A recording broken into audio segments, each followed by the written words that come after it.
한번 따라서 하시죠. 왜 부모님을 공경해야 합니까? 오늘 말씀의 제목입니다. 디모데 후서 3장 2절 말씀에 보면 말세에는 이런 징조가 나타난다, 그런 말씀을 하고 있는데, 그 징조 가운데 하나가 뭐냐면 말세에는요, 부모님을 거역하고 감사치 아니한다 그랬습니다. 부모님을 거역하는 거, 다시 말하면 부모 공경 안 하는 게 말세에 나타나는 현상이다, 그런 말씀입니다.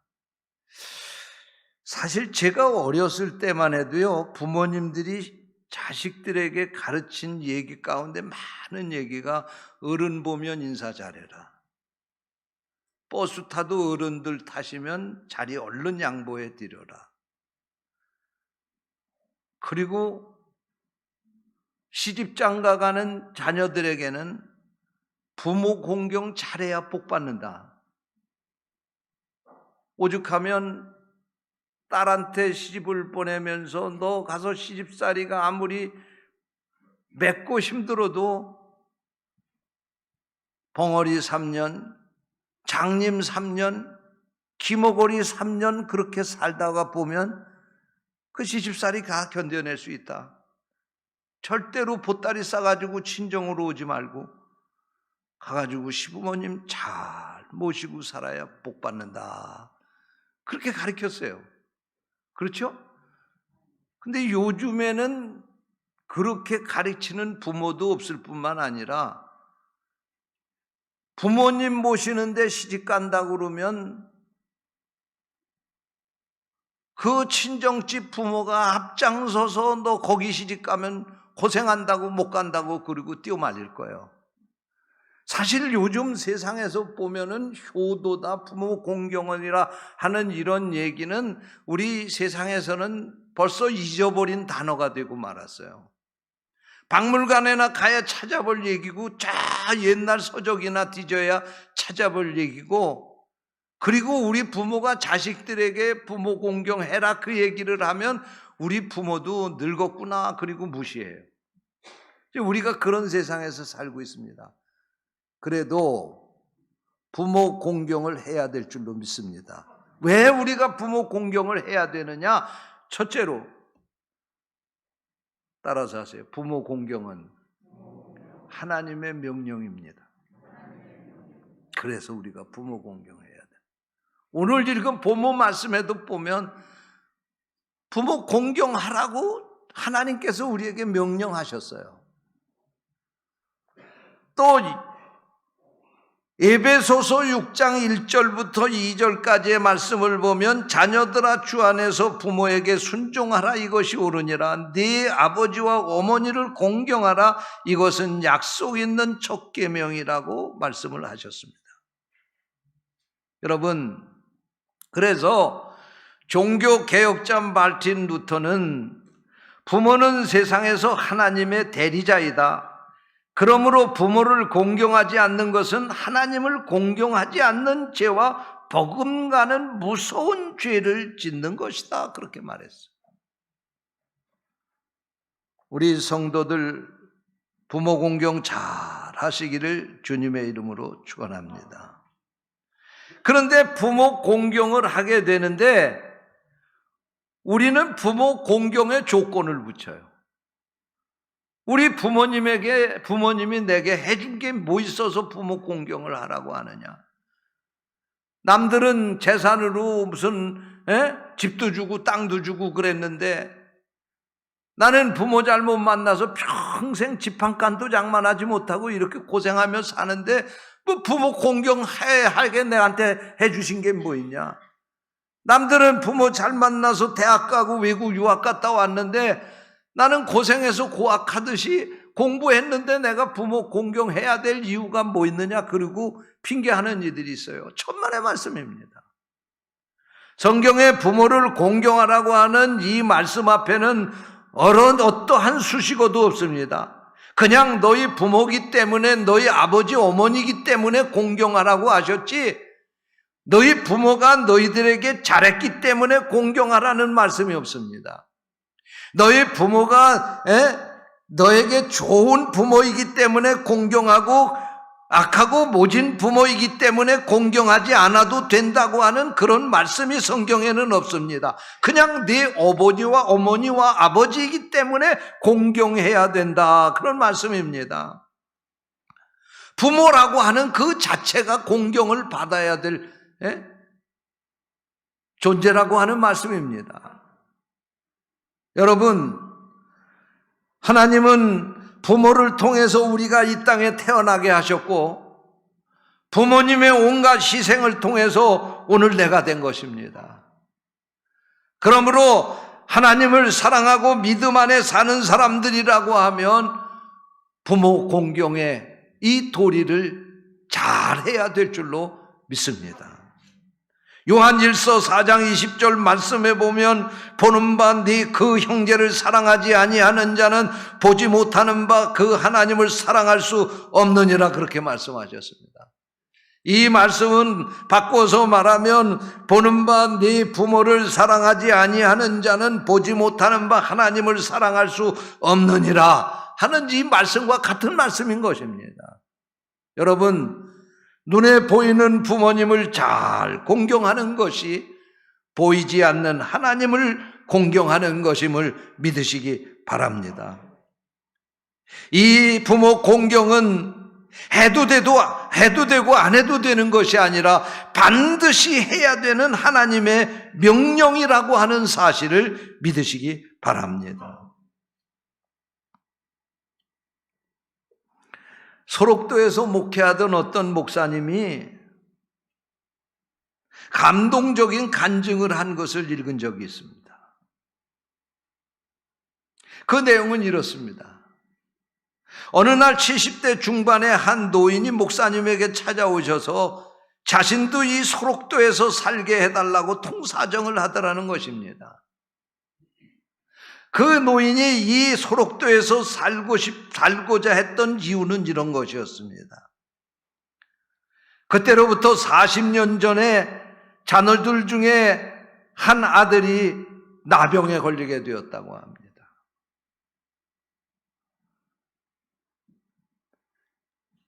이 아버지는 이 불치의 병과 같은 나병에 걸린 이 아들, 함께 있으면 전염이 될 수밖에 없는 나병에 걸린 이 아들과 한 집에서 같이 살 수가 없었던 것입니다.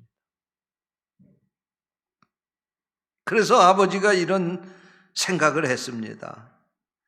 그래, 내가 평생 이 병으로 살다가, 평생 불행하게 살다가 죽으면 무슨 소용이 있겠느냐? 얼마나 더 불행하겠느냐? 또 네가 이렇게 살아있으면 우리 가족들도 전염이 되고, 우리 가족들과 또 네가 전염이 안 되려면 떨어져서 살아야 되는데, 떨어져 산다고 네 인생에 발잡히는 것도 아니고 불행해질 거니, 아버지가 죄를 짓더라도 네가 죽는 게 좋지 않겠느냐?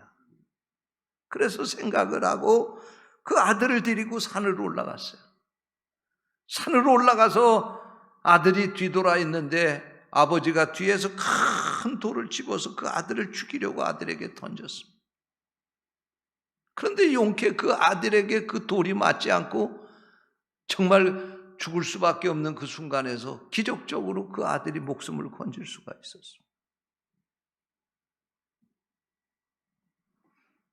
아들에게 못할 짓을 했구나, 그런 생각을 하고, 아들을 죽이는 아비가 어디 있겠는가?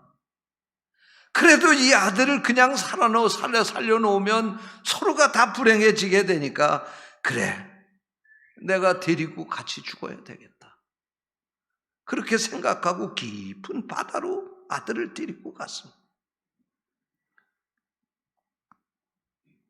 그리고 그 아들과 함께 바다에 빠져 죽이려고 아들을 껴안았더니 그 아들이 울면서 아버지에게 이렇게 얘기하는 거예요. 아버지, 나는 죽어도 괜찮은데 아버지가 죽으면 우리 가족은 어떻게 됩니까? 아버지는 살아야 됩니다. 그리고 울면서 아버지에게 사정을 하더라는 거예요. 그래서 할 수 없이 거기서도 죽지 못하고 살아왔다는 거예요. 하는 수 없이 아들하고는 떨어져 살아야 되기 때문에 아들을 소록도로 나병 환자 수용소로 보내게 되었습니다.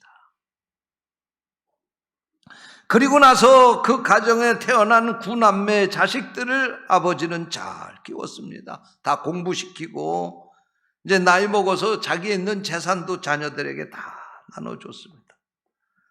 그런데 얼마 살다가 아내가 먼저 세상을 떠났습니다. 잘 들으세요. 아내들 먼저 세상 떠나면 안 됩니다. 우리 한순옥 여사도 마찬가지. 남편들 먼저 보내고 아내가 떠나야지. 예? 아내가 먼저 떠나고 남편 남겨두면요, 남편 거지 되는 거예요. 남편들 잘하세요. 살아있을 때 잘하세요. 나중에 후회하지 말고 있을 때 잘해.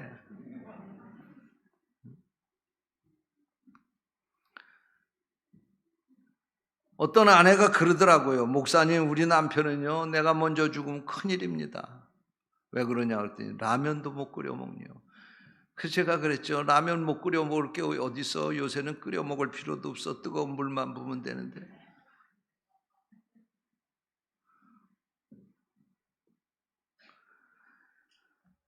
이 아버지가 혼자가 되니까요, 9남매 아들이 있지만 여러분, 옛말이 있잖아요. 10자식은 한 부모가 키워도 10자식이 한 부모 못 모신다고. 이 집 저 집 전전하면서 사는 신세가 됐습니다. 그러다가 문득 40년 전에 소록도에 보낸 아들이 생각이 났습니다. 그래, 죽어도 내가 그 아들 한번 얼굴 보고 죽어야 되겠다. 그래서 보따리를 싸가지고 소록도로 내려갔습니다. 수소문에서 찾아보니까 그 아들이 아직까지 거기 살고 있는 거예요. 그래서 그 아들을 만났습니다. 만났더니 이 아들이 얼마나 반가워하는지요. 그러면서 이 아들이 이야기를 하는 겁니다. 아버지, 감사합니다. 저를 낳아주셔서 감사합니다. 아버지, 저 버리지 않고 다시 이렇게 와서 만나주셔서 감사합니다. 나는 40년 동안 하루도 아버지를 잊지 않고 기도했습니다. 보고 싶었습니다. 아버지가 말합니다. 예, 이렇게 못된 아비를 뭘 기다렸나, 잊어버리시. 그러자 그 아들이 말합니다. 아버지, 내가 이 소록도에 와서 오던 날 예수님을 만나게 되었습니다. 그리고 그분과 함께 지금까지 살아왔는데 내가 예수님을 만나고 난 다음부터 지금까지 하나님 앞에 아버지를 만나게 해달라고 기도했는데 하나님이 내 기도에 응답하시고 아버지 만나게 해주셨으니 얼마나 감사합니다. 아버지는 그 아들을 붙잡고 통곡을 했습니다. 이 아버지는 생각했습니다. 이제 남은 내 생에는 아들과 함께 살아야 되겠다. 다행히 그 아들은 나병에서 고침을 받고 음성나은자촌에서 살고 있었습니다. 열심히 살아서 경제적인 기반도 닦아놨습니다. 그래서 이 아버지가 목사님한테 가서 이렇게 얘기를 한 겁니다. 목사님, 제발 저도 여기서 살게 해주세요. 이 아이에게 내가 지난 40년을 보상해 줘야 됩니다. 내 남은 인생은 이 아들에게 지난 40년 동안 아버지 노릇 못한 거 하고 가겠습니다. 이런 이야기입니다.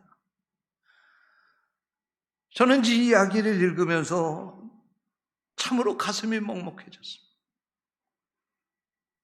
공부시키고 가르쳐서 키워주고 재산까지 다 나눠준 9남매는 어느 누구도 모실 수 없어서 아버지 이리 왔다 저리 왔다 전전하면서 살았는데 아버지 노릇도 못한 이 아들은 소록도에 혼자 떨어져서 그 어려운 시절 그 고난을 다 이겨내고 40년 만에 아버지 노릇 못한 아버지를 만났는데 그 아버지 모시고 살겠다. 아버지 만나서 감사하다고. 그러면 어떻게 이 아들이 이런 생각을 할 수가 있었을까? 그 이유는 단 한 가지입니다. 그 아들이 이 소록도에 내려와서 예수를 믿었기 때문에 그렇습니다. 그러기에 그가 네 부모를 공경하라고 하는 이 하나님의 명령에 순종하고 이 믿음 가졌기 때문에 이 아버지 공경하고 싶은 마음이 생긴 겁니다. 여러분 그렇습니다. 아버지가 잘나서 어머니가 잘나서 우리가 공경하려는 게 아니요. 하나님의 명령이기 때문에 우리가 정말 믿음을 가지고 산다고 하면 이 아버지, 어머니 공경해야 될 줄로 믿습니다.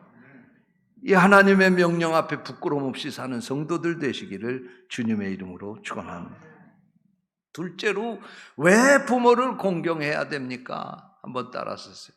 부모님은 우리에게 모든 것을 다 주셨기 때문입니다. 할렐루야.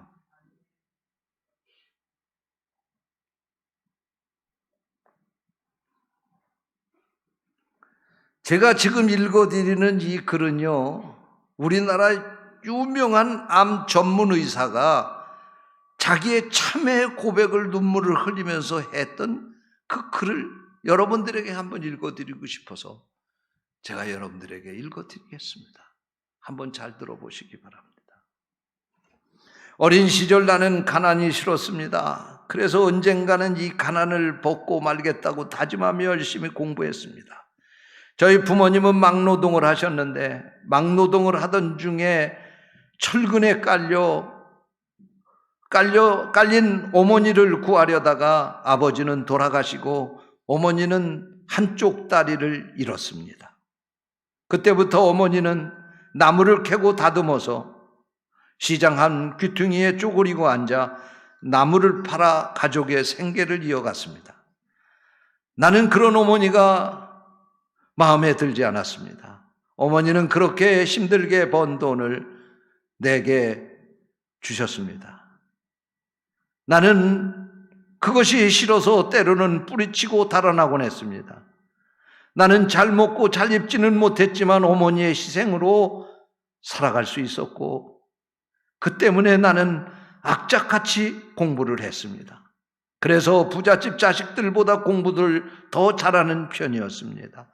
부잣집 자식들은 그런 나를 미워했습니다. 고등학교 때였습니다. 어느 날 4교시 수업이 끝날 무렵 친구들이 웅성거리는 소리가 들려서 복도를 보니 낯익은 모습이 보였습니다. 나의 어머니가 절뚝거리며 교실로 들어오고 있었습니다.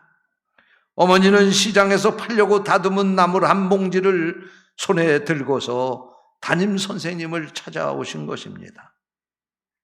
그러자 부잣집 아들들이 어머니의 절뚝거리는 모습을 흉내내면서 야, 네 엄마 병신이구나 하며 비아냥거렸습니다.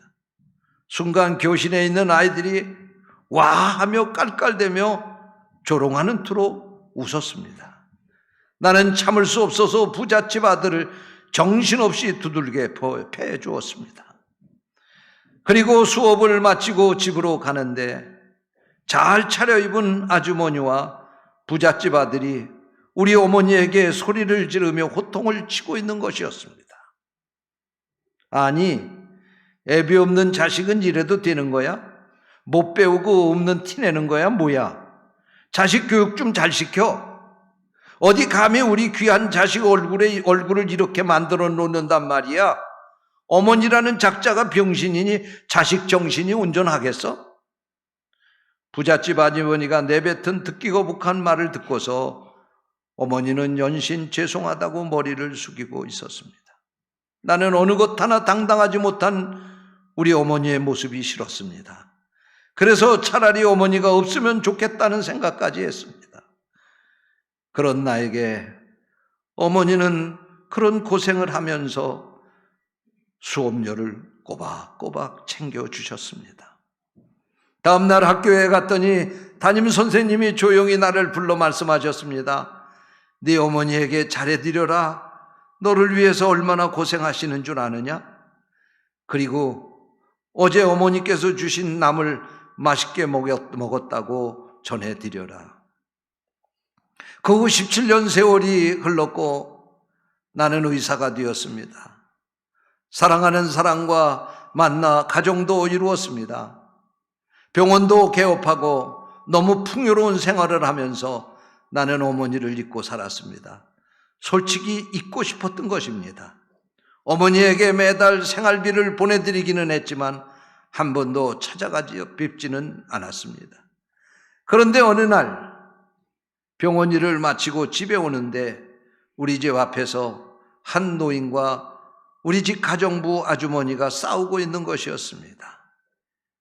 야윈 얼굴에 허름한 옷차림을 하고 있는 이 한 노인은 우리 집에 들어가겠다고 현관에서 집을 향해 들어오고 있고, 가정부 아주머니는 당신 같은 거지, 당신 같은 다리저는 불구자가 왜 우리 집에 재수없게 들어오느냐고 하며 밀쳐내고 있는 것이었습니다. 그 노인은 바로 저희 어머니였습니다. 어머니는 나를 보자 기뻐하면서 내 이름을 부르고 다가오시더라고요. 가정부가 보고 있어서 그랬는지 순간 나는 차가운 말로 어머니를 향해서 이렇게 말했습니다. 할머니, 사람 잘못 보셨어요. 저 그 사람 아닙니다. 어머니는 힘없이 떨리는 목소리로 내 이름을 부르면서 뒤돌아가셨습니다. 그런 후에 나는 한 달 동안 악몽에 시달려야 했습니다. 견디다 못한 나는 가고 싶지 않았지만 어머니가 살고 있는 집으로 찾아갔습니다. 어머니는 내가 생활비를 보내드렸지만 여전히 시장 한 귀퉁이에서 나무를 팔며 계셨습니다. 심한 기침을 하고 있었습니다. 난 가만히 곁에 가서 지켜보았습니다. 그때 나무를 사러 한 아주머니가 다가오시더니 할머니는 자식이 없어요? 이렇게 심한 기침을 하며 여기 와서 장사를 하고 있으니요. 그러자 어머니는 아니요, 우리 아들은 서울에서 큰 병원 의사요. 자꾸 나보러 같이 살자고 하는데 내가 싫다 해서 내가 살면 얼마나 산다고 자식에게 신세를 져. 요즘 자꾸 오려고 하는데 뿌리치느라고 혼났구만. 우리 아들 같은 사람 세상에도 없어. 우리 아들이 효자야 효자 하면서 아들 자랑을 하고 있었습니다. 나는 그런 어머니를 보고도 달려갈 수가 없었습니다. 곧장 어머니가 살고 있는 다 쓰러져가는 집에 들어가 문틈으로 돈 봉투만 넣어드리고 그냥 돌아왔습니다. 그 일이 있은 지 1년이 지난 무렵이었습니다. 고등학교 시절 담임 선생님에게 연락이 왔습니다. 너희 어머니가 돌아가셨으니 빨리 내려오라는 말씀이었습니다.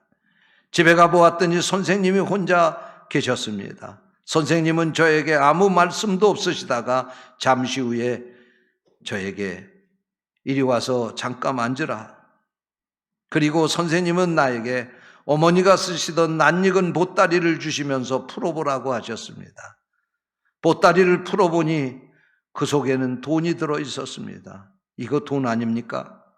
그래, 돈이다. 네 어머니가 너에게 주시는 마지막 선물이다.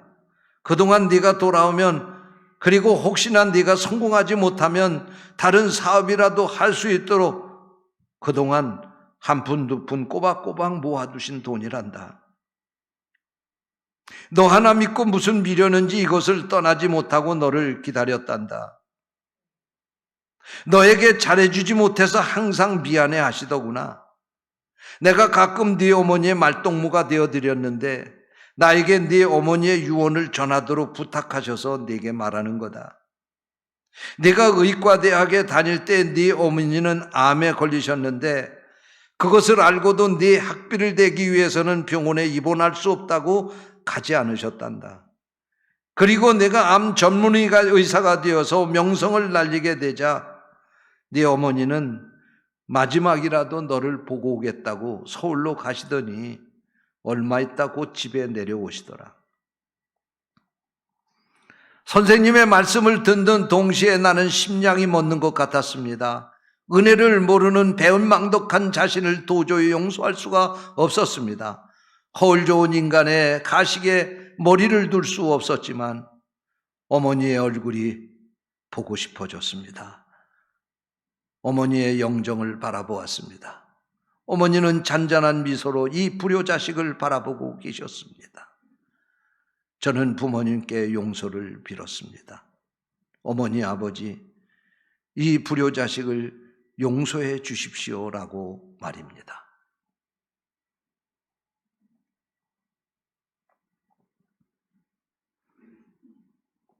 자식은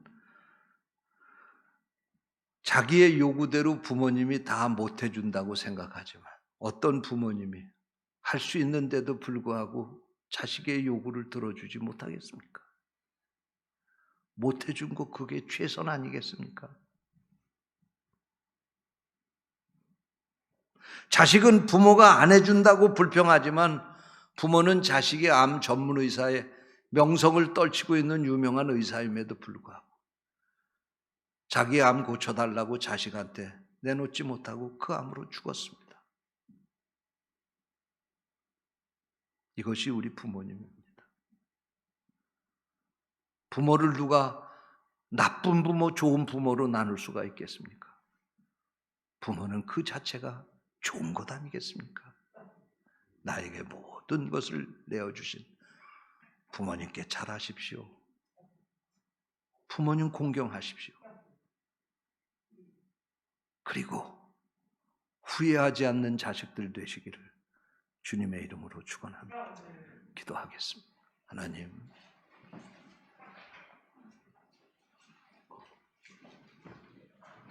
부모님에게 잘못한 거 용서해 주시옵소서. 몰라서 잘못한 것도 용서해 주시고 알면서 못한 것도 용서해 주시옵소서. 그리고 아직 우리 부모님이 생존해 계시다고 하면 그 부모님에게 하나님 말씀대로 순종하고 부모 공경해서 후회하지 않는 자식들 되게 해 주시옵소서.